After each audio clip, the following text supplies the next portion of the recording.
Hello and welcome to this 1-hour English lesson. In this lesson, you're going to learn advanced English grammar and you're going to correct the most common grammar mistakes that I hear advanced students make. Now, because this lesson is long, I've divided it into individual sections where first you'll review an advanced grammar topic and then you'll complete a quiz to make sure you understand that concept, and then you'll continue on to the next one. Welcome back to JForrest English Training. Of course, I'm Jennifer, and this is your place to become a fluent, confident English speaker. Let's get started. First, let's talk about the difference between all of the, and all the. So what's the difference between all students struggle with their speaking skills, all of the students, or all the students struggle with their English speaking skills? Well, first you need to know the difference between a plural noun without an article and a plural noun with an article. So what's the difference between students and the students? This is the first thing you need to know. When we have a plural noun with no article in front of it, it's a general plural noun. We're talking about students in general. Any student, any subject, any age, any background, any students at all. So students. When we put the article the in front of a plural noun, students, now we're limiting it to a specific group of students. The students in my class. The students I work with. The students in university. So it's not general. We're limiting it. So that's the difference between all students and all of the students, or all students and all the students.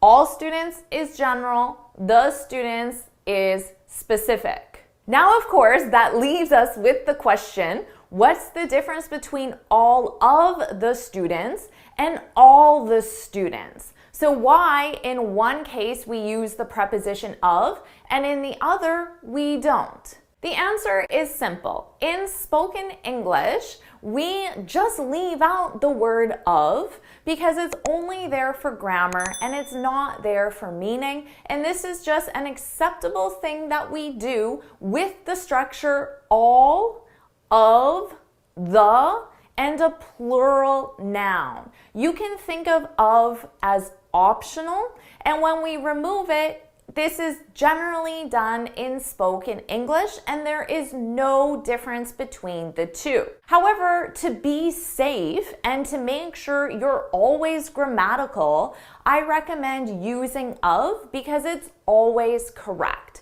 All of the students. And I'm recommending that because there is an exception, and we must use of followed by a pronoun. It's incorrect to say all us went to the party. That's incorrect because us is a pronoun. And because of that, I must say all of us went to the party. I can't say all us went to the party. That's incorrect. That's just an exception we use with pronouns. Students is not a pronoun. So I can say all of the students went to the party, or all the students went to the party. In that case, both of them are correct, and I can get rid of. So if you want, you can use the casual form that most native speakers use and get rid of, except when it's followed by a pronoun, then you must use of. And again, to be safe, I recommend using the structure all, of, the, and plural noun. Remember, when we're talking about plural nouns in general, not a specific group, then we get rid of the, and I can say all students struggle with their speaking skills.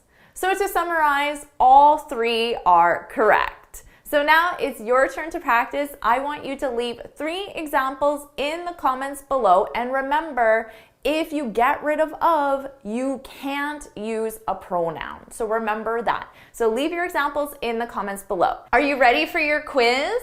Here are your questions. Hit pause, take as much time as you need, and when you're ready, hit play to see the answers.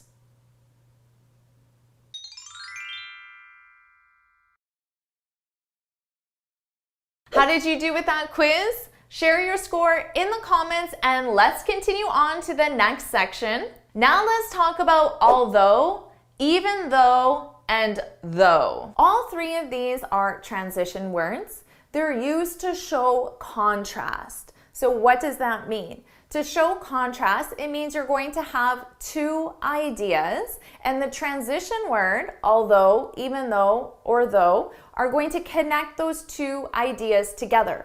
But those 2 ideas must have some sort of contrast in them. So you can think of one idea as more of a positive and the other idea as more of a negative. There has to be some sort of contrast. Now, what's the difference between although, even though, and though? The level of formality. That's it. Although is the most formal, even though slightly less formal, and though is the most casual. Now, in terms of sentence structure, there's one difference also with though, which I'll explain at the end, but otherwise, the only difference between them is the formality. Let me give you an example. Even though I'm busy, I enrolled in that course. So here, notice how there are 2 distinct ideas. I'm busy, I enrolled in a course. You can think of these ideas as being in contrast. They're opposite ideas because one might think if you're busy, you wouldn't have time to enroll in a course. So that's why we can use although, even though, or though to show that contrast and connect those ideas together.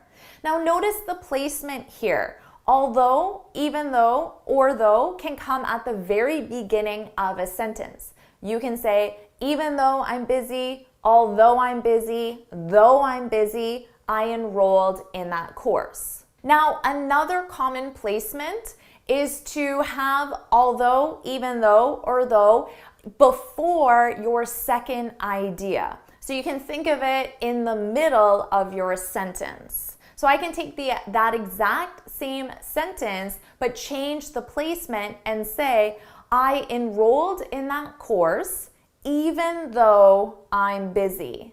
Although I'm busy, though I'm busy. So it can come at the very beginning of the sentence or in the middle of the sentence before your second idea.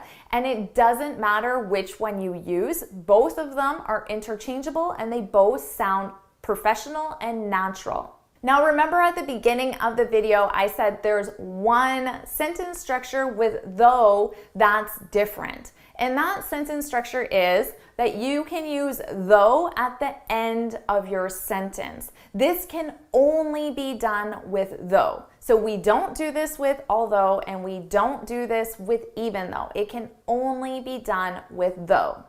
So I could say, I'm really busy. I enrolled in the course though, and I can add though at the very end. This makes it sound a lot more casual, a lot more conversational, and it's what you'll frequently hear native speakers use in conversation. Now, native speakers commonly use though at the end of the sentence when the second idea isn't identified, the contrast isn't identified, but it's obvious based on context. What do I mean by that? Well, let me show you a real world example. Here's something I wrote in the comment section of the YouTube video. And notice I said, great job practicing though. Great job practicing though. Now, I'll be honest, though is optional. I could just completely get rid of it and say, great job practicing. The only reason a native speaker includes though at the end of an idea is to imply that there's a contrast. So even though you don't see the contrast, it's there. So what is the contrast here? Well, the context is that this student tried a practice example and he made a mistake. So I corrected that mistake and I said, great job practicing though. So if I were to write this as our structure of idea 1, idea 2 combined with our transition word, I could say, although you made a mistake, you did a great job. Or you did a great job even though you made a mistake.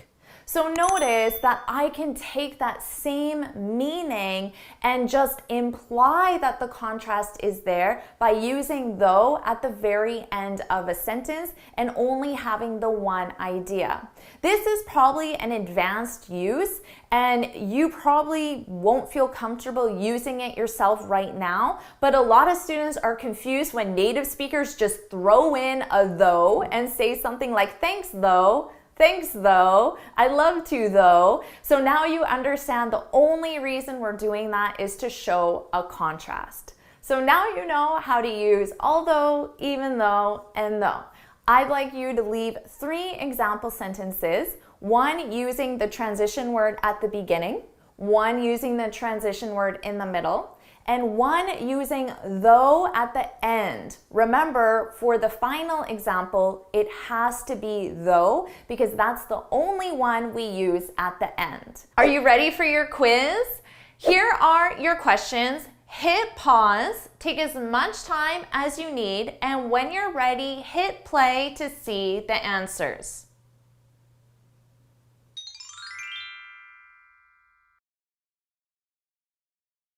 How did you do with that quiz? Share your score in the comments and let's continue on to the next section. Now let's talk about even though and even if. First of all, you need to know that they don't have the same meaning. They're not used interchangeably. So they're both used in a very specific situation. So let's begin with even though. Even though is used when something is true, but it doesn't impact the action that you take or the decision that you make. For example, I could say, even though it's raining, I'm going for a walk. So remember, the something is true. So the something that comes immediately after even though is true. So if I look outside my window right now, it's raining. Even though it's raining. That's true. But remember, it doesn't impact my action or my decision. So in this case, it doesn't impact my decision to go for a walk. Even though it's raining, I'm going for a walk. Now, in terms of placement, this is flexible. We can switch the order of the 2 clauses. So I can start with the action. I'm going for a walk even though it's raining. Now let's compare this to even if. What you need to remember with even if is that this is a hypothetical situation. So that's the main difference because remember, even though 100% true, even if it's a hypothetical situation, okay? So for example, I could say, even if it rains, I'm going for a walk.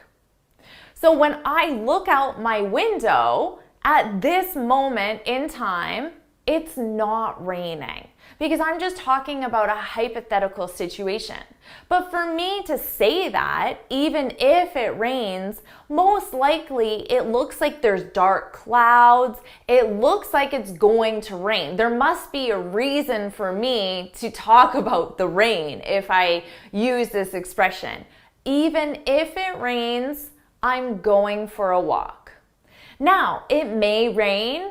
It may not rain. We don't know the outcome of that situation, but If it does rain, if it doesn't rain, it doesn't impact my decision or it doesn't impact the action. So that part of the expression is the same for both. In both cases, it doesn't impact your decision or your action or the outcome in general, but even though 100% true, even if it's hypothetical. So that's the main difference. To really understand this, you just need to practice them side by side so you can see how the meaning of your idea changes. So that's what I suggest you do right now. Take one example, but try one with even though and one with even if, and see how it changes the meaning and the sentence structure as well. So put those in the comment section below. Are you ready for your quiz? Here are your questions. Hit pause, take as much time as you need, and when you're ready, hit play to see the answers.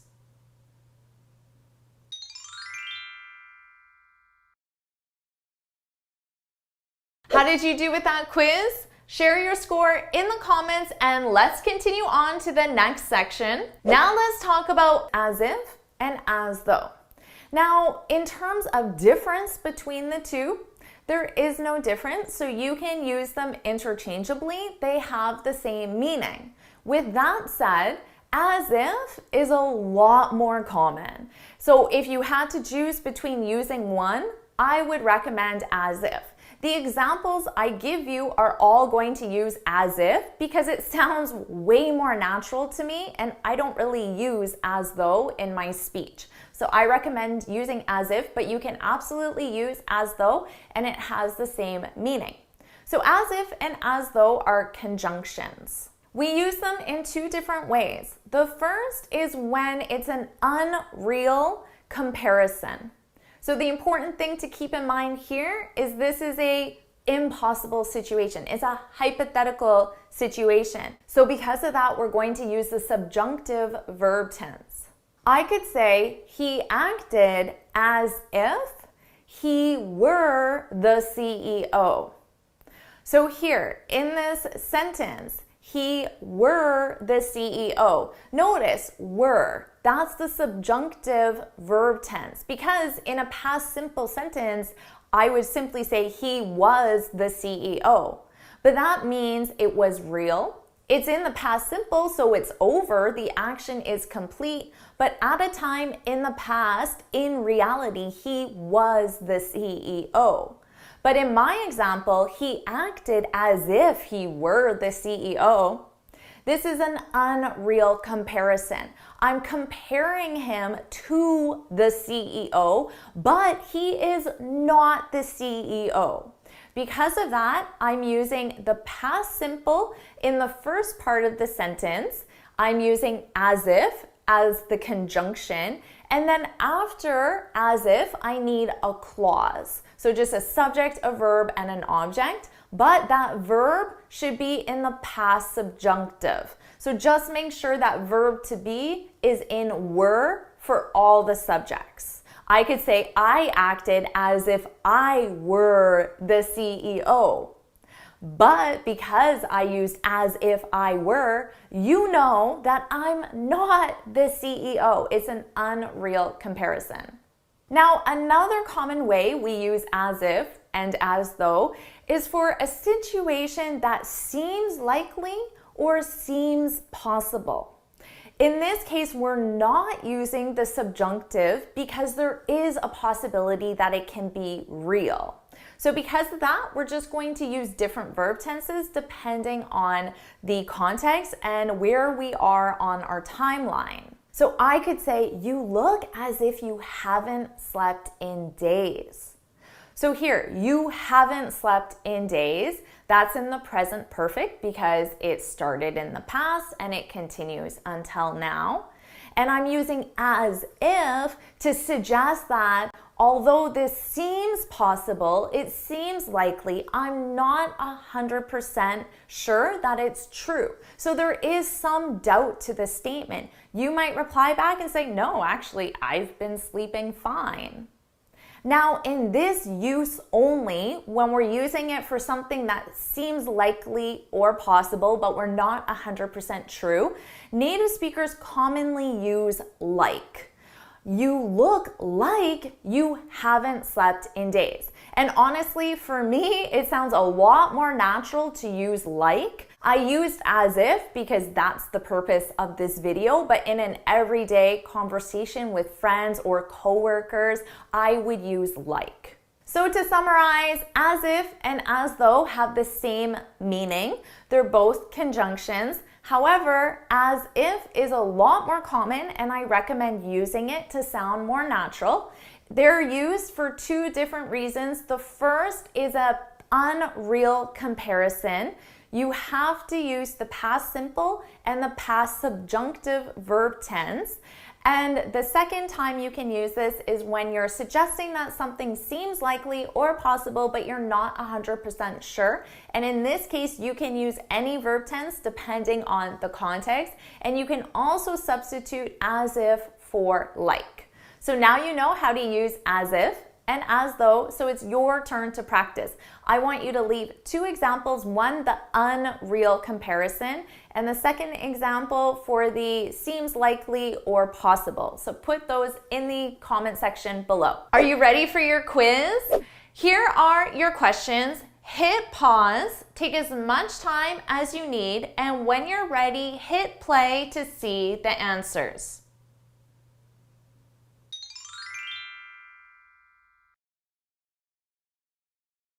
How did you do with that quiz? Share your score in the comments and let's continue on to the next section. Now let's talk about how to use the sentence structure to be supposed to. We use this expression to talk about obligation or commitment.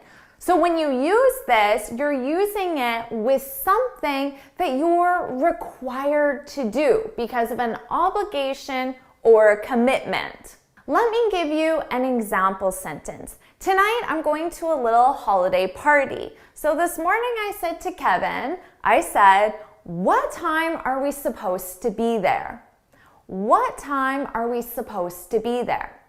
Now remember, it's about a commitment or an obligation. So because we agreed to go to this party, we said, yes, we will be there. We made a commitment to go to that party. So you don't have to use this expression just for big, major commitments. You can use it for minor things like just agreeing to go to a party. And of course, when we agreed to go to that party, well, there's a start time to the party. So that's the requirement or the commitment for us. What time are we supposed to be there? Now let's talk about the sentence structure.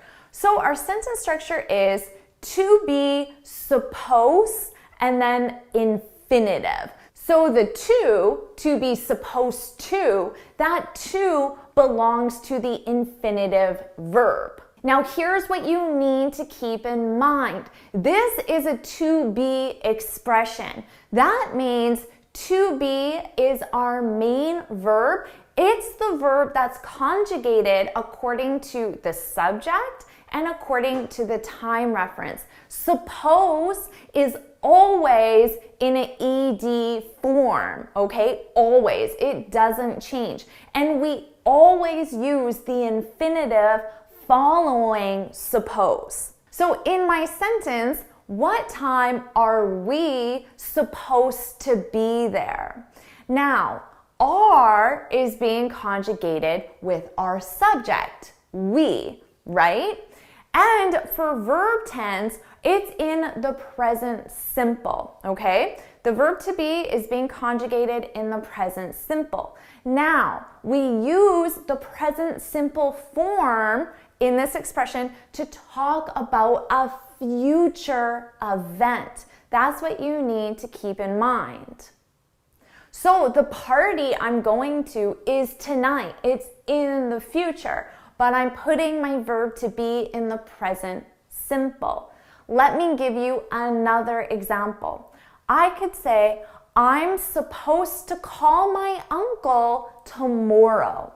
I'm The verb to be is being conjugated with the subject I am, I'm, and it's in the present simple, even though the time reference is the future, tomorrow. I'm supposed to call is our infinitive. I'm supposed to call my uncle tomorrow. That means that I have a commitment or an obligation to call my uncle. I told him, or I told somebody else that yes, I'll call him tomorrow.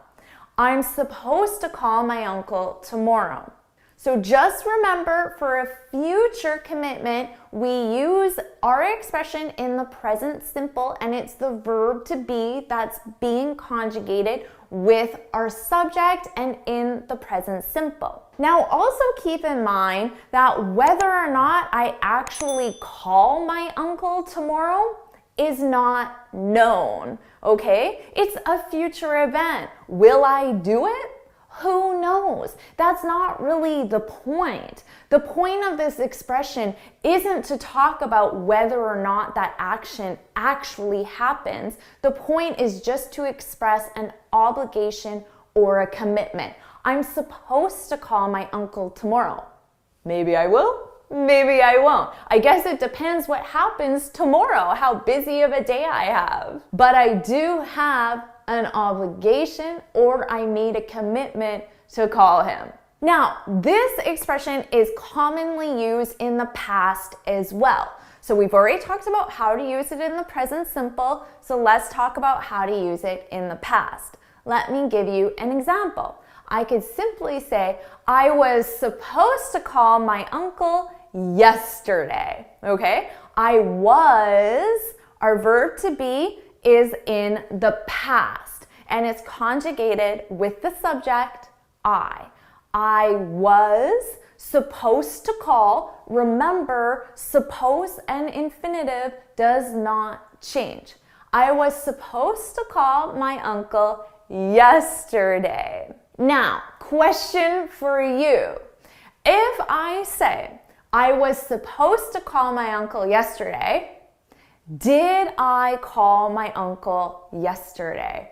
What do you think? Let us know in the comments. Do you think yes, I did, or no, I didn't? Let us know in the comments. This is very important to keep in mind. If this expression is used in the past, the action did not happen, okay? I didn't call my uncle yesterday. I was supposed to call my uncle yesterday, but it's commonly followed with but, and then you provide your reason. I was supposed to call my uncle yesterday, but I was really busy at work and I couldn't. So keep that in mind. The action did not happen. All right, let's summarize what we know. The expression is to be supposed to. After suppose, we have our infinitive. Suppose and infinitive never change. It's always like that. This is a verb to be expression. The verb to be changes according to your subject and your time reference. This expression is used with a commitment or an obligation that you have. We use this expression in the present simple to talk about a future commitment. We don't know if that future commitment will actually happen. We use this expression in the past simple to talk about an action that did not happen, even though you had an obligation or a requirement to do it.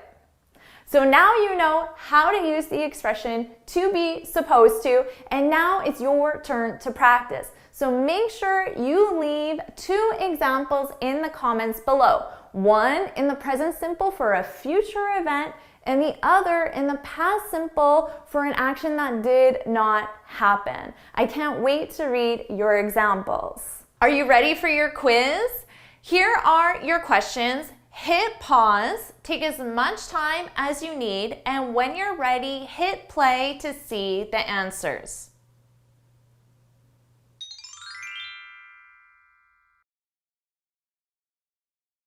How did you do with that quiz? Share your score in the comments and let's continue on to the next section. Now let's talk about the difference between the future simple and the future continuous. Okay, this verb tense is the future continuous. The future continuous. That's our verb tense, okay? So that's what this is in. Future continuous. She will be demonstrating. And you know it's the future continuous for two reasons. Well, of course, we know it's the future because of will, right? So automatically we know it's the future. But it's not just the future because we have this ing verb like the student was talking about. But not only do we have the ing verb, we have the be verb as well. So the combination of will, be, and then an ing verb, that's how you know it's the future continuous. So the future simple is just will and a base verb.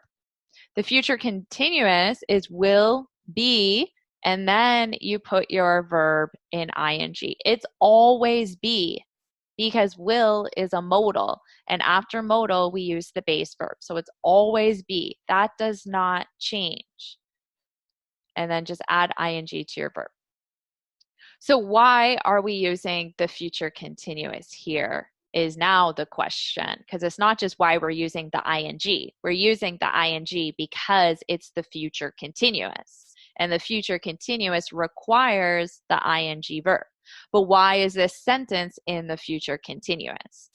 So we use the future continuous to stress the duration of an action. So it has to be an action that's going to take place over a period of time. So there's a start to that action and there's some sort of duration and then there's an end to that action. That's when we can use the future continuous verb tense. There has to be some sort of duration. Now here's the thing. The future continuous is not the most common verb tense, mainly because native speakers just will use the future simple instead. So often the future simple can be used instead of the future continuous and there's no difference in meaning. And that's what native speakers do a lot of the time. So for example, I'll demonstrate advanced ballet positions in class today. This is the future simple. Okay, so let me just put it side by side so it's very clear.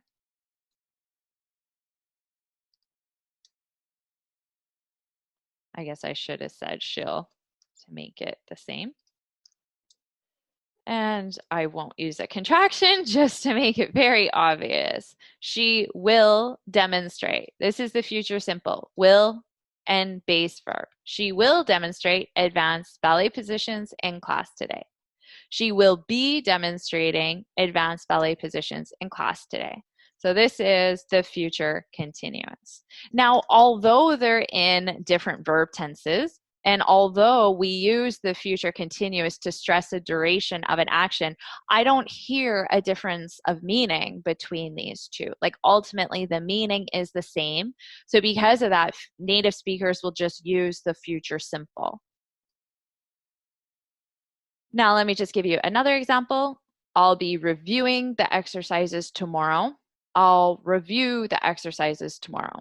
Again, we have a future continuous and a future simple, but really I would say there's no difference in meaning. And if I say this one, but then my next sentence, I change it and use the future simple, there's no reason why I did that. Okay? If you really, really, really want to stress the duration of an action, then you can use the future continuous. If it's really important for the audience to know that there's a duration, then you can use the future continuous just to make it clear. Now, just an important note, just remember continuous tenses, any continuous tense, so any tense that's in ing is a continuous tense. It can only be used with action verbs, so not stative verbs. And it can only be used if the action has a continuation. Many actions, they don't happen over a period of time. They just happen in an instant, okay? So for example, I'll be tired tomorrow. This is the future simple. But then I'll be being tired tomorrow. We can't do this in the future continuous because the verb be is a state of verb. So it can't exist in an ing form. So just remember that even if there is a duration to an action, but you're using a state of verb, your only choice is the future simple. So that's just a brief overview of the future continuous and the future simple to answer the question, why was this verb in the ing?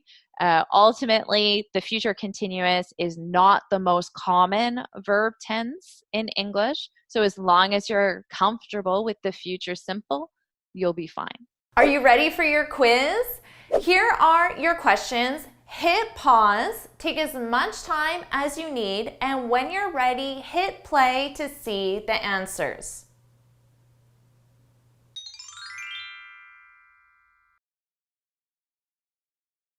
How did you do with that quiz? Share your score in the comments and let's continue on to the next section. Now let's talk about the difference between going to go and will be going. You could say, I'm going to call him later. Notice we have our verb to be. Our going, our gerund with go, and then we have to and a base verb. I'm going to call him later. Or, okay, so the structure of this. I just said it, but to say it again, now that you can see it, we have our verb to be, of course, here conjugated with their subject. We have going to, and then we have our base verb. So going to, and then our base verb of the verb call. So that's our structure here. Now, just a note, most students do this anyway, but just so you know, going to this section here, we pronounce it as gonna in spoken English. And that's just a natural pronunciation change that happens. We don't think about it consciously. I don't decide to say it. It just comes out naturally. It's just what happens with the combination of sounds. Now, we also use this in written English, but if you're going to use it in written English, it has to be an informal conversation because technically it's slang in written English. It's not an actual dictionary word. So if you want to use it in writing, definitely go ahead, but just make sure the context is informal. Okay, so when do we use this verb tense? I'm going to call him later. Well, we use this to talk about general future intentions. You can think about it as something that's 75% arranged. So you have your likelihood of doing it is very high, but there's still a chance that you won't do it, okay? So I might say, I'm going to watch a movie tonight. But remember, this is about 75% arranged. So there is still some element of it being not a finished plan, not a finalized plan. So this is my plan, but maybe I haven't picked the movie yet. I haven't decided on a time. I don't know where. There might be some elements that aren't definitive, but it's 75% arranged. So my plan could change. Like it is possible, but this is my intention for the future. Now, we could say, I'm going to call him tonight. Again, this is the exact same. This is my plan, but it could change because it's just an intention at this point. Now let's compare this. I'm going to call him later. I'm gonna call him later to I'll be calling him later. I'll be calling him later. This is a verb tense that native speakers don't use very often, to be honest. And that's the future continuous. The future continuous verb tense. It's not a very common verb tense, but it's still a verb tense and there's still a time when you need to use it. So let's compare these two sentences. I'm going to call him tonight. I'll be calling him later. So this is the future continuous, the structure. We have will. This is our will right here. Then we have be. Here we go. You don't need to conjugate be. It's just always be. And then you take your verb and you put it in the ing form. So here our verb is call. So you just put it in the ing form. I'll be calling him later. Now, to give you another example, I might say I'll be watching a movie tonight. So all I have to do is change my verb from call to watch and then just add an ing. So pretty easy to conjugate, right? Because no matter what subject you use, you're still using will as well.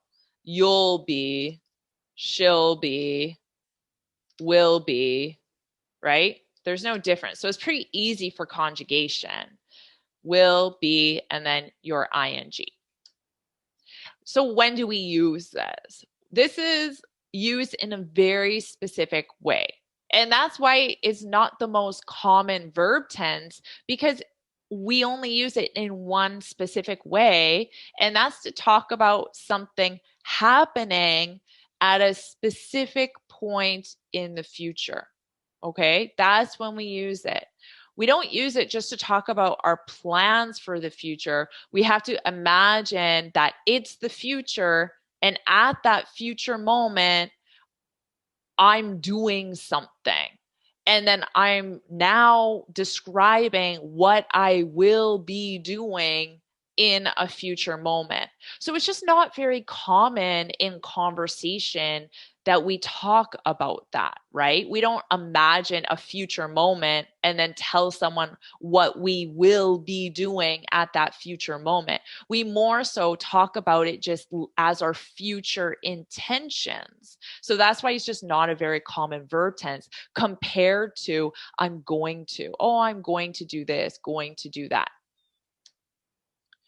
Okay, and another limitation about this verb tense is the something that is going to happen, it has to have a duration to it, because we can't use this verb tense with state of verbs, okay? You can't use it. Whatever you're doing, there has to be a duration to your action. So that's another limitation of it, where what we will be doing at a future moment, it might not have a duration. So we can't use the future continuous. So now just, you know, the structure, you know, the overall, let's just look when specifically you're going to use one or the other.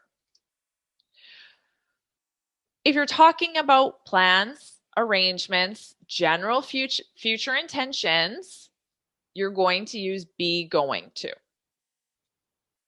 If you're talking about an action taking place at a specific moment in the future, you're going to use the future continuous.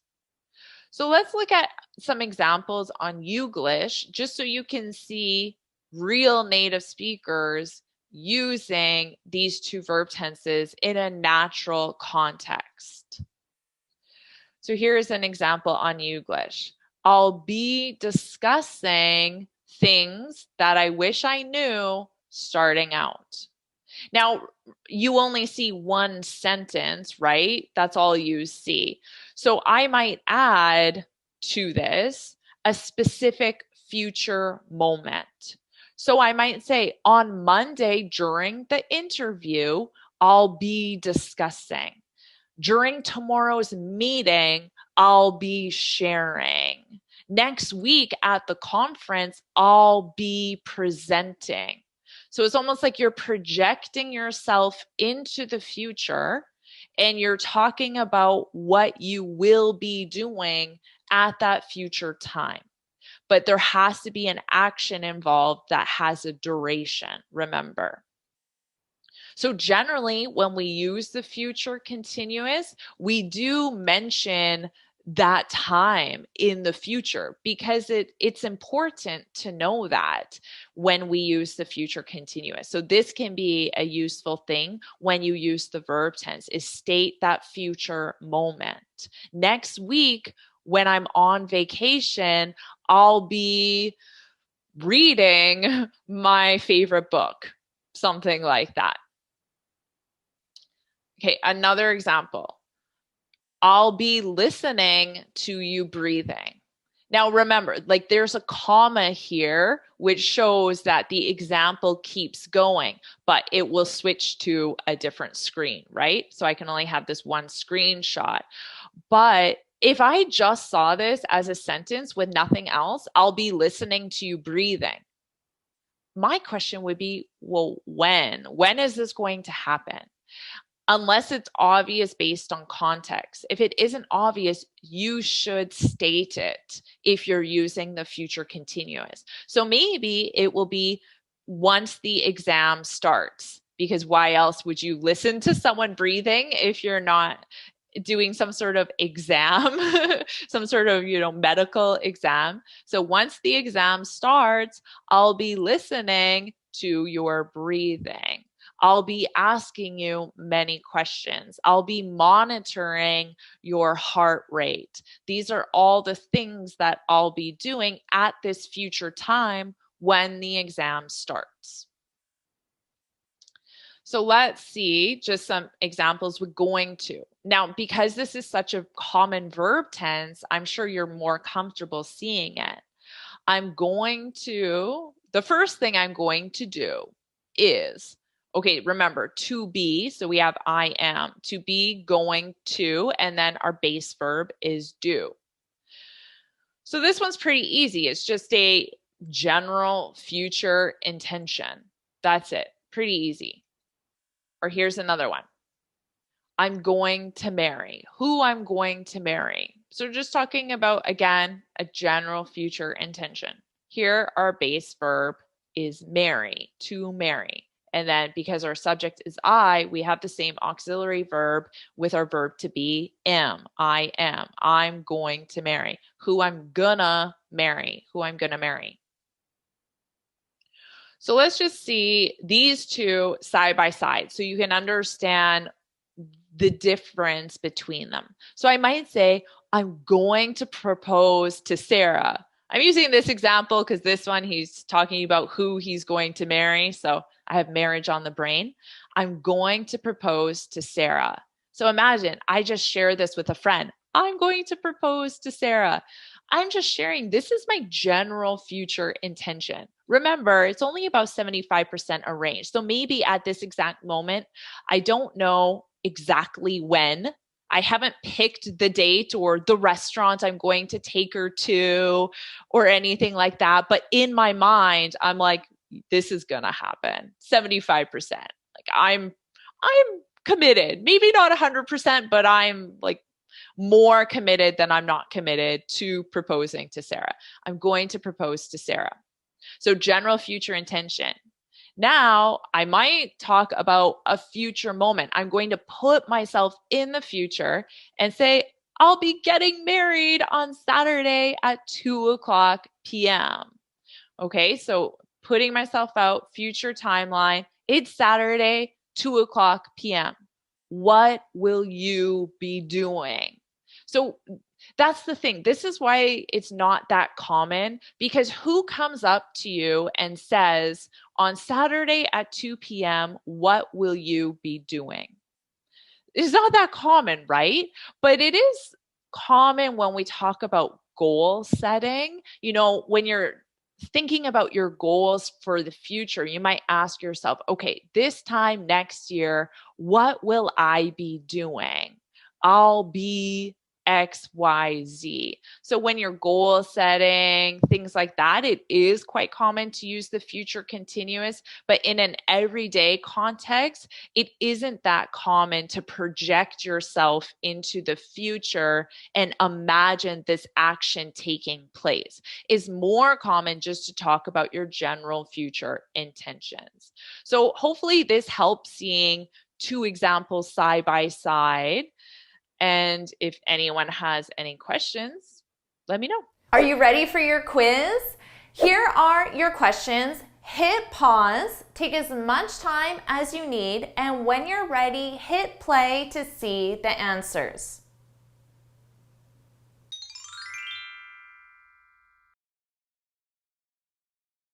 How did you do with that quiz? Share your score in the comments and let's continue on to the next section. Now let's talk about how to use the sentence structure get used to. Now, as you may know, right now I'm in Colombia. Actually, right now I'm in a city called Medellin, Colombia. And because I'm in a new city, there's many things that I need to get used to. For example, I need to get used to speaking in Spanish. That's the obvious one, right? When you're in a new city, they don't speak your native language. You have to get used to the language that the city uses. And for me in Colombia, of course, that's Spanish. So notice how I just used that expression. I have to get used to speaking in Spanish. I also used it as a noun form. I have to get used to the language that they speak in the country you're in, okay? So just based on your understanding of the context, I'm in a foreign city, they don't speak my native language, Spanish isn't my native language, I'm not comfortable in Spanish. What do you think to get used to means? A lot of times you can understand the overall idea just based on context. Well, to get used to something is when you go from a feeling of discomfort to a feeling of comfort with something new in your routine, okay? So you're going to use this expression anytime you start something new. It could be a new job, a new hobby, a new activity, a new relationship. It could be living in a new city. It could be simply driving a new car. Anything that's new, you have to get used to it. There's going to be a period of time when whatever that new thing is doesn't feel comfortable. The only reason why it doesn't feel comfortable is simply because it's a new part of your routine, okay? So we use to get used to go from discomfort to comfort. And how do you get used to something? How would I get used to speaking in Spanish? What do you think? Honestly, how do you think I could get used to speaking in Spanish? Well, put it in the comments if you have an idea. Of course, it's by speaking in Spanish. That's the only way I'm gonna get used to it, is going out to a restaurant, ordering a meal in Spanish, doing it 5 days in a row, and guess what? The first day is going to be really awkward, really uncomfortable, and then I'm going to get more and more comfortable. And by the 5th day, I'm going to feel a lot more comfortable with that simply because I've done it 5 days in a row, right? I'm getting used to it. So notice the verb tense there. I'm getting used to it because that's in progress. I'm moving from discomfort to comfort as we speak. Now, you've already heard lots of examples naturally, but let's just focus in on the sentence structure. So the expression is to get used to, okay? The to belongs to the expression, to get used to.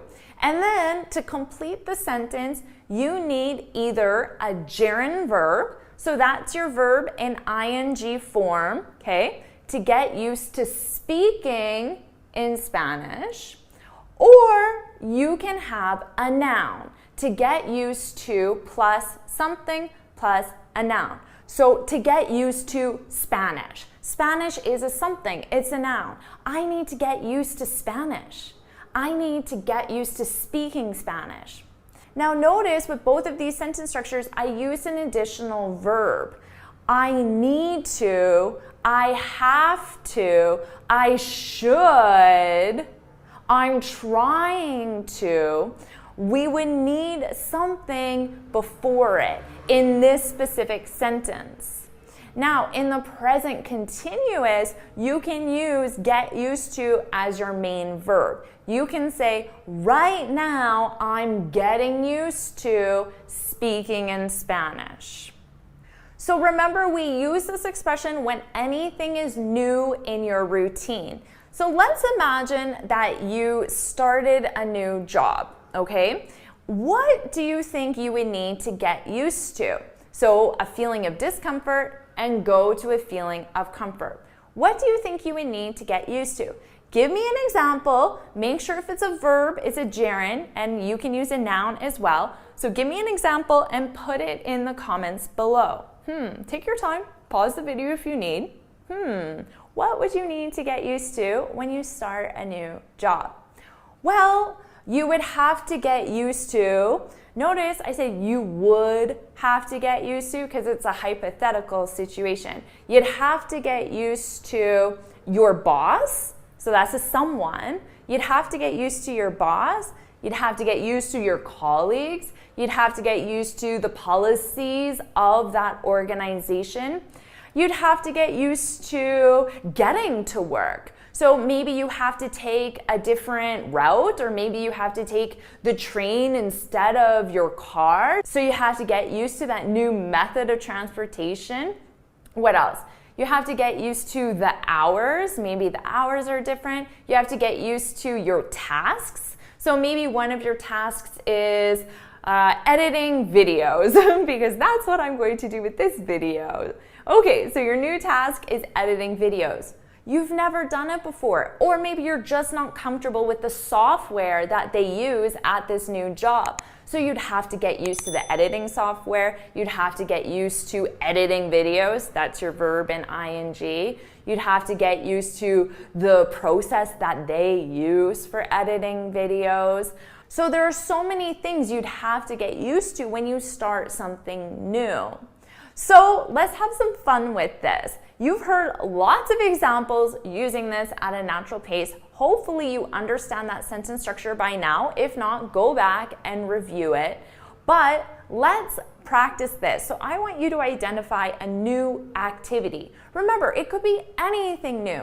Maybe you joined a new book club, or you joined a new gym, or you bought a new car and there's something you have to get used to there, or you're in a new relationship, or you joined a new class. It could be anything. So it can be small events in addition to major events like moving to a new city or starting a new job. Those are major events. Moving to a new house for sure. But minor events you can definitely use this expression as well. So choose an event and then write at least one thing using the gerund form and one thing using the noun form that you need to get used to. Are you ready for your quiz? Here are your questions. Hit pause, take as much time as you need, and when you're ready, hit play to see the answers.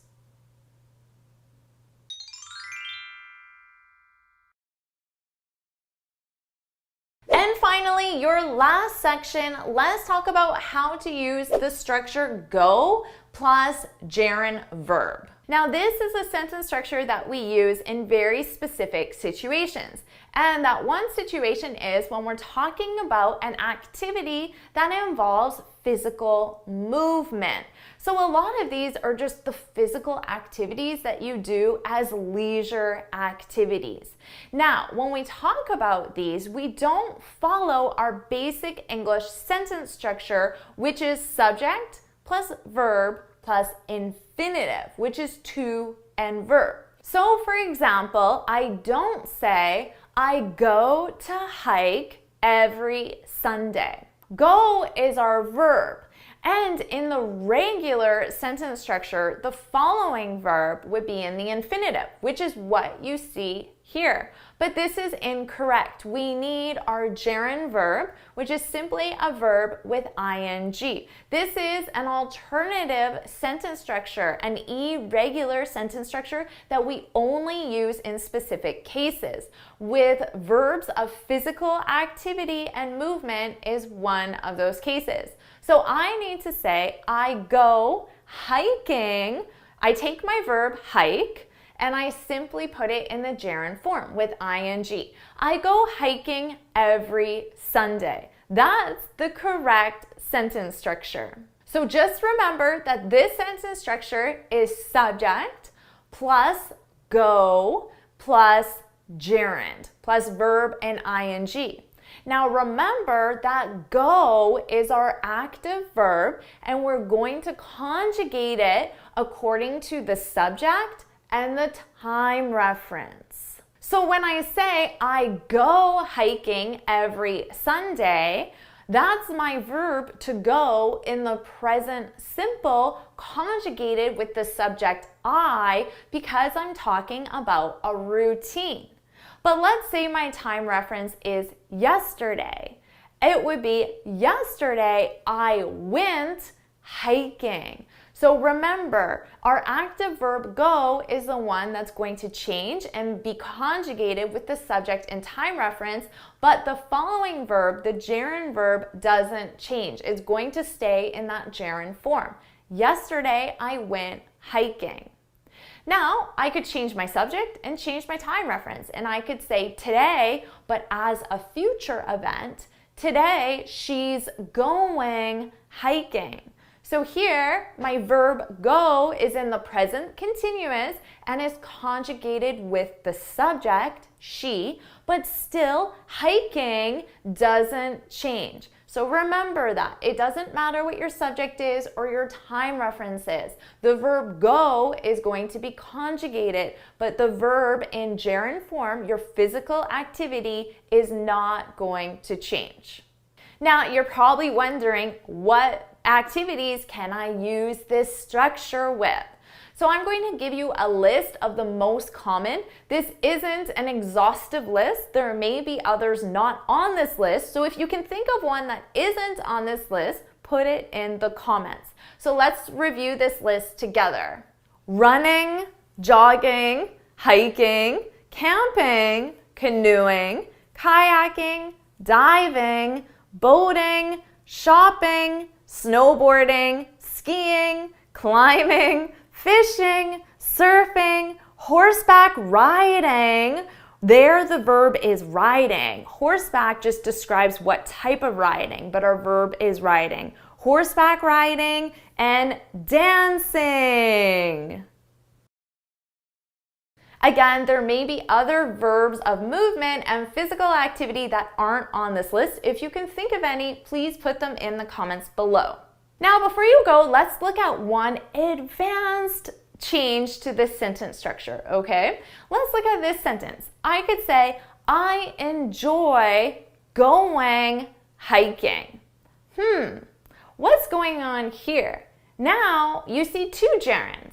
The verb go is in the gerund form, verb ing, and then hiking, our activity, is in the gerund form. So always remember that the verb go needs to be conjugated according to the sentence structure, okay? So here I have I enjoy. Now, enjoy is a verb, but not just any verb. It's a gerund verb, which means the verb that comes next, in this case, go, that's the verb that comes next, it needs to be conjugated in the gerund form.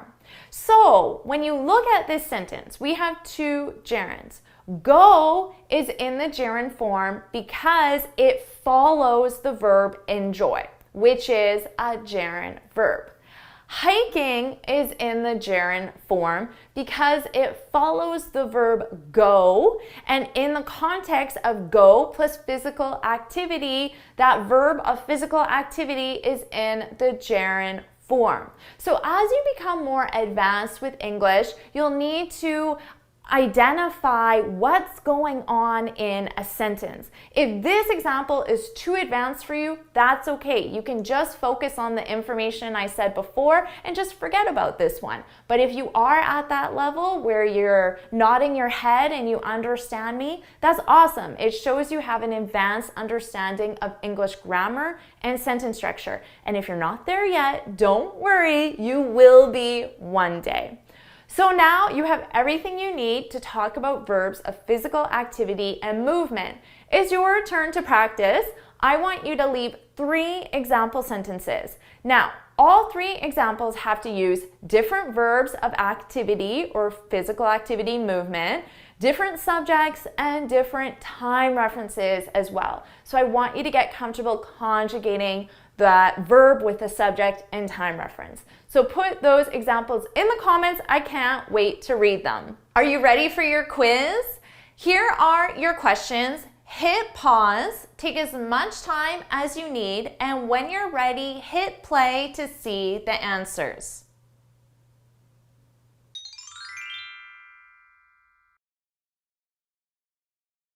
Congratulations, you did an amazing job. Now, how did you do with those quizzes? Share your scores in the comments below and feel free to leave some example sentences with the sentence structures and grammar concepts you found most difficult so you can practice in the comments below.